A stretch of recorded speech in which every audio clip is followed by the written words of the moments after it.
Ja. Bon dia. Bon dia, polítics. Ja sabeu que aquest any ens heu donat l'oportunitat de poder parlar i preguntar algunes coses a vosaltres. Ja sabeu que a vegades són preguntes així millors i altres pitjors.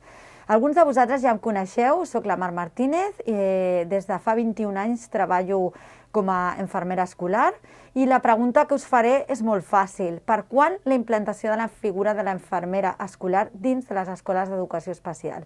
Crec que la pregunta és molt significativa, no solament per la situació actual de Covid, sinó per com hi han viscut i com viuen aquestes famílies i aquests infants la necessitat de salut dins de les escoles. Sisplau, per quan la infermera a les escoles?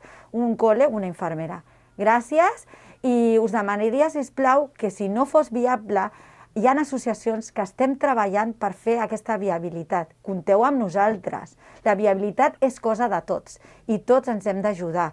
Busquem oportunitats en altres llocs i busquem infermeres que estiguin preparades per donar suport a aquestes famílies i a aquests infants. Gràcies.